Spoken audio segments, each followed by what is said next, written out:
Hey, welcome to part 2, where we're going to be talking about if statements, switch statements, while loops, for loops, nested loops, and start off with the if statement. So an if statement is basically something saying if a condition is true, then do something, and if it's not true, then do something else. So we'll do console.writeLine. We'll say please enter your age. Then we'll do int age equals, and we're gonna convert. So we're taking the user's input, which is gonna be inputted as a string, and we're gonna convert that into an integer, assigning it to the integer variable. So we'll do if age is greater than or equal to 18.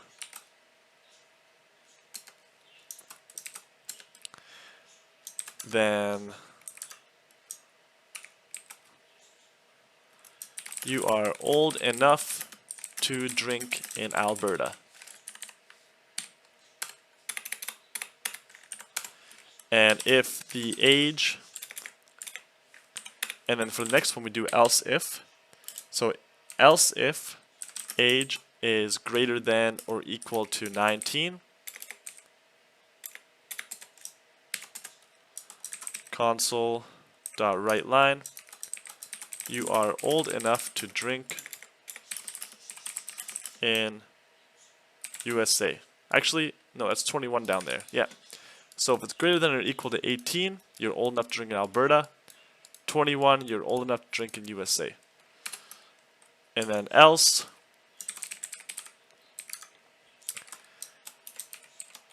we can say else you must be at least 18 years old to drink.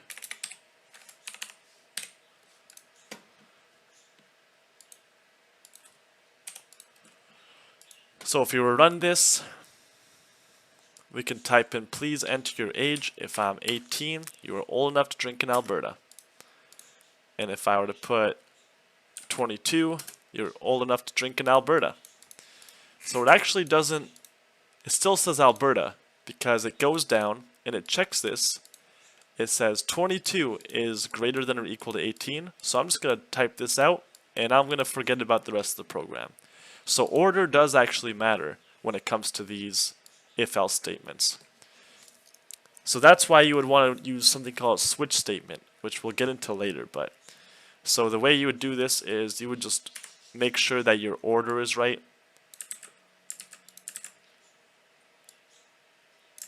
So you just want to switch these two around.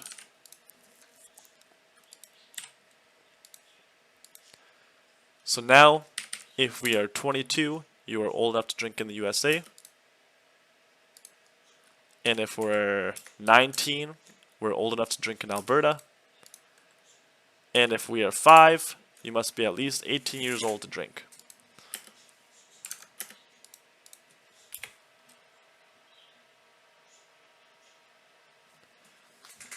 We can also do this with strings. So if we do string username,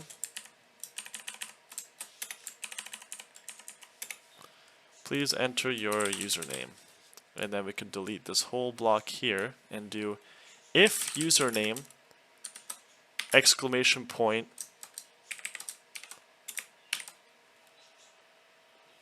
with double quotes. So this is saying this exclamation point means not.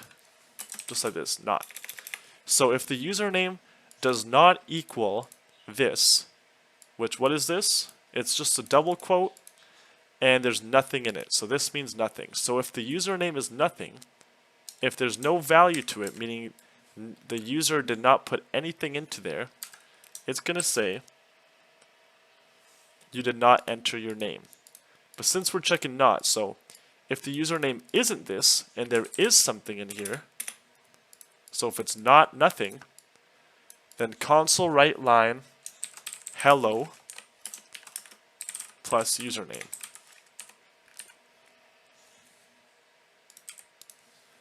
But if it does equal nothing and it's not equal to nothing, Then we're going to do console.writeLine.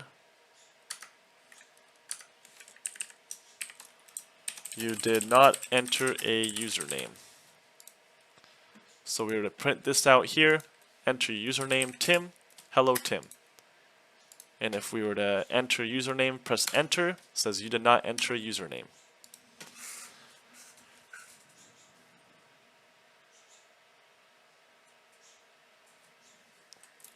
So let's talk about switch statements. Switch statements are similar, and the order does not matter in a switch statement. So that makes it a little bit nicer than an if-else statement, and it also can look a bit cleaner than an if-else statement. So we'll do please enter your profession. So we'll do string username, profession, and we'll do switch profession. And instead of doing if, else if, and else, we'll do case. So our first case scenario is that the user enters in warrior. And if we get warrior in, it says a fighting type. And we'll end this with a break. And then we'll do case mage. Like a wizard, but not as cool. Break. Then we'll do case scout. Like a thief, but not as two-dimensional. You know, there's a little bit more to a scout than just a thief who just steals stuff. Because a thief doesn't really make sense for RPGs. Like, thief, that's not really a class. I mean, I guess it is, but like, I don't know. And then we have the default where we go profession is not a valid input. Break. And the reason we're putting in break is if I remove this here in Visual Studio Community with C#, it's actually just going to error out. And I'm not going to be able to run the program because I'm going to get an error.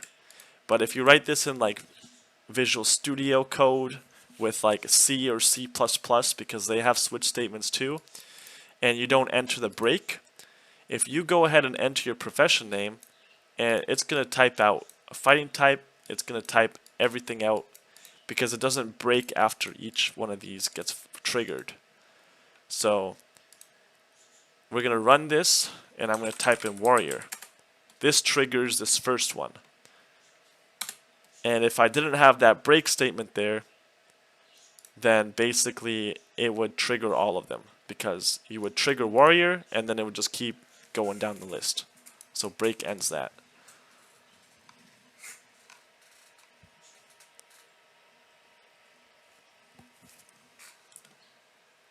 Next, let's talk about logical operators.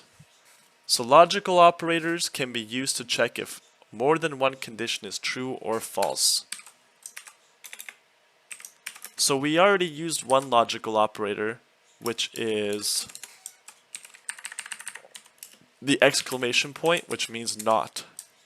Then we have the double ampersand, which means and then the double pipe, which means or.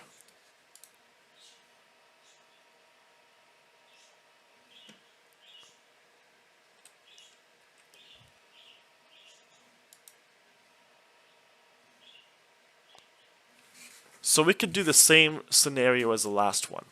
So let's say if profession equals warrior and it equals melee,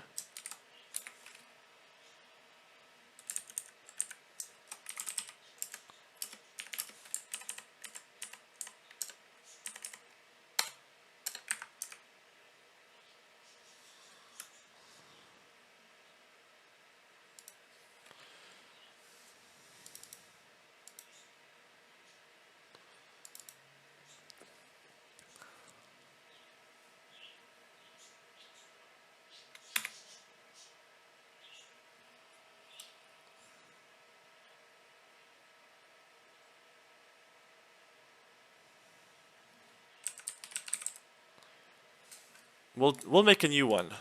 Here, we'll do please enter your attack type. And we'll do attack.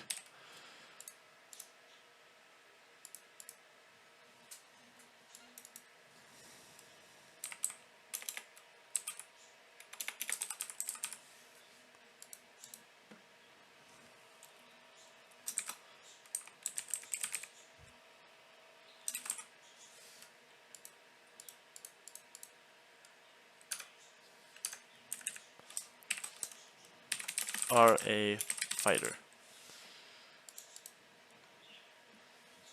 So now it's saying if our profession is a warrior and we're using melee attacks and not ranged attacks, it's going to say you are a fighter. But else if your profession, but if you're a warrior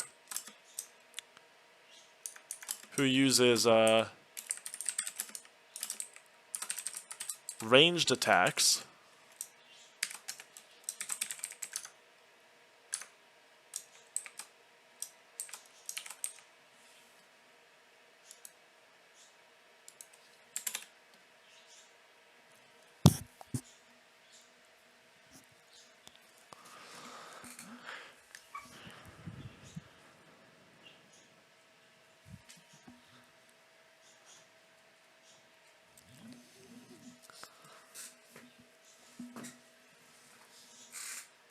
then you are a marksman.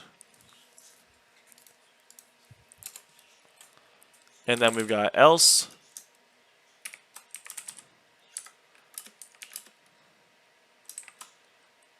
If you are a wizard or your attack is magic,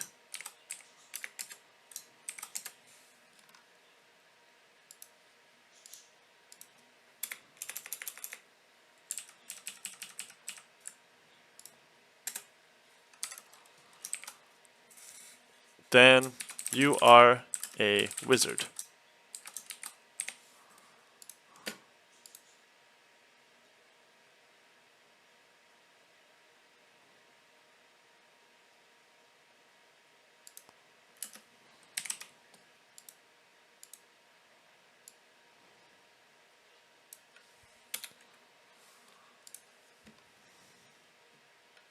So if I were to hit play on here, saying enter your profession, I'm a warrior, and my attack type is ranged.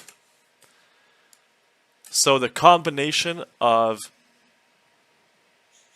I'm a warrior or I'm ranged, that means I'm a marksman. But if I'm a warrior and I'm melee,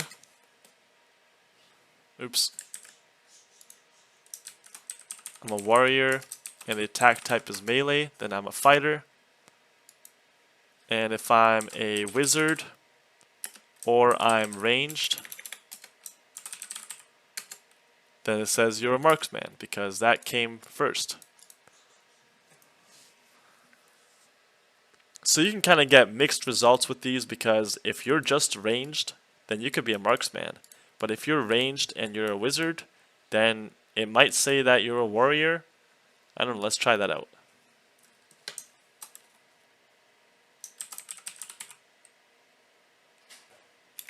I'll do warrior and magic. And then it says you're a marksman. Alright, so.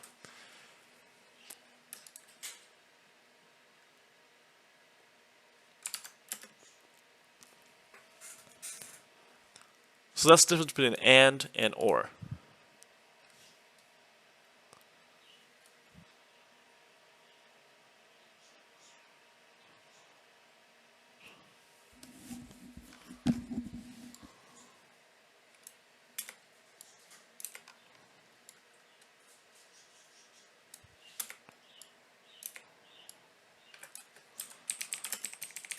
Now while loops are loops that repeat some code while a condition remains true. And it can be repeated an infinite amount of times. So console.writeLine, enter username. So we're going to grab a user input from a player.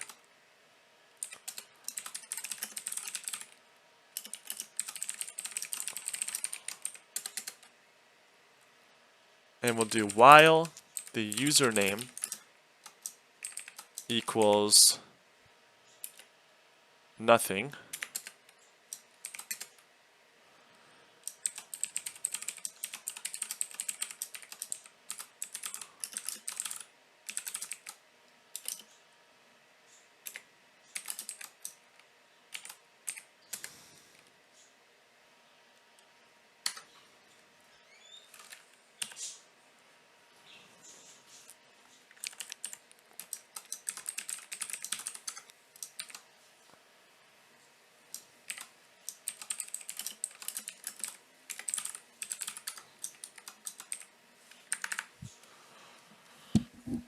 So now if I hit play on this, it's going to say while a username doesn't equal anything, it's going to keep asking me for the username. So if I hit enter, it's going to keep asking me for that username, and it's never going to stop until I give it something. So if I say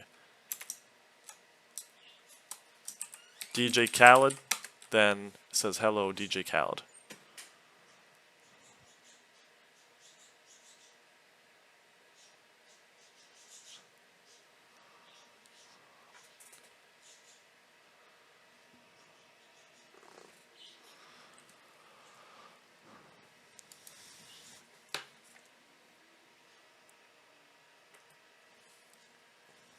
You can also create an infinite loop doing this. So you can do while 1 equals 1,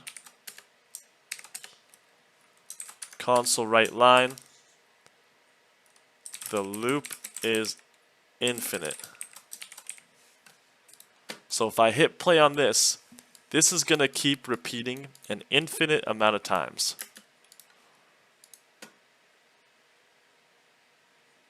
After I enter a username, I guess. After I enter username, it is infinite.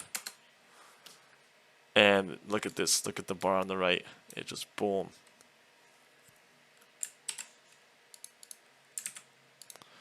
And it just keeps going until you close out of it.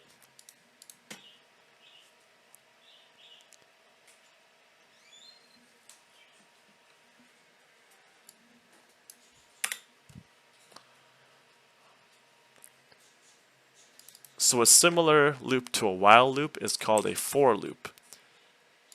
So a for loop repeats some code for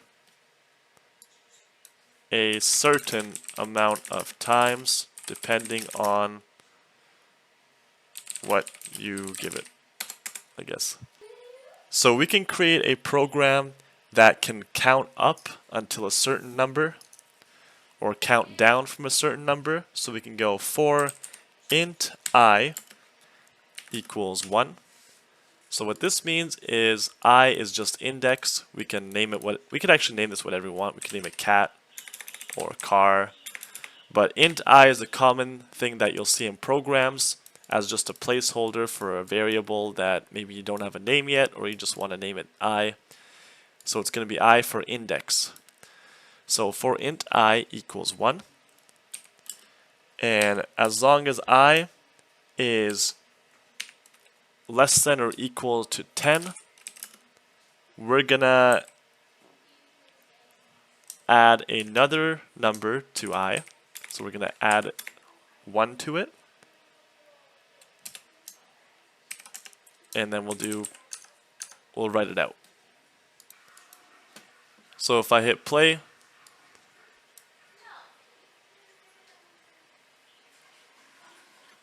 it prints out 1, 2, 3, 4, 5, 6, 7, 8, 9, 10. So what it just did is it runs the program once to print out I, and then after it prints out I, it goes back around and it checks. It goes, okay, so now I is still less than or equal to 10, so I'm going to run it again, and I'm going to add 1 more to it, and now it's 2. And now it keeps going through 3, 4, 5, and every time it goes through it, it adds one more. Every time until this is not true. So up until 10. After 10, it adds another one to it, which is 11. And then it goes back around, it checks it, but 11 does not match this argument, so it just stops and it doesn't print out the rest. We can also do this backwards. So we can start with 10, and we can go all the way down to 0, and we could change this around to greater than or equal to 0, and we could do minus minus. And so every time it runs through it, it starts from 10, goes all the way to 0, and actually we go all the way to 1, let's say, and then we can write line saying blast off when it's all complete. So it's going to go down here, it's going to operate this up until this is all done.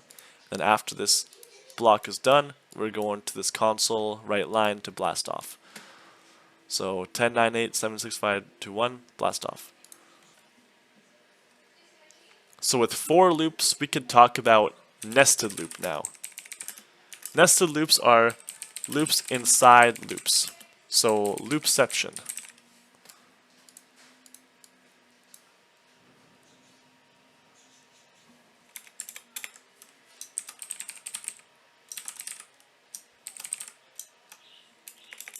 So bro code does this best with the rows and columns and symbols explanation. So we're going to do how many rows would you like? We'll do write line how many rows, and we'll do int rows. We'll take this as an integer, and we'll do another write line how many columns,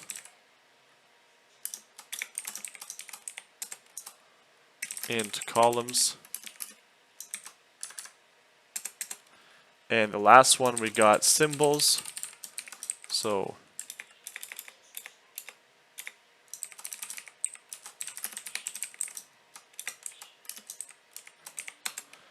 and then we'll use this as a character. No, we'll do a string actually. String will take the symbol as console read line.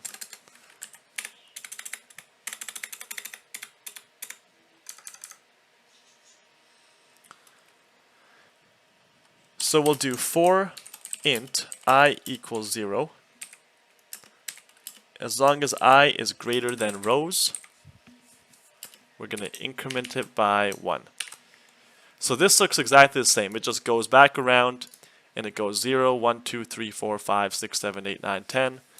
But we don't have this defined yet. This is going to be our own input. So we get to decide what number it counts to when it asks us how many rows we want. And then we're going to do for int, and this line we're going to int j, because what's j? It's the same thing as I, but it's just the next letter on the alphabet. You know, like Hurricane Katrina,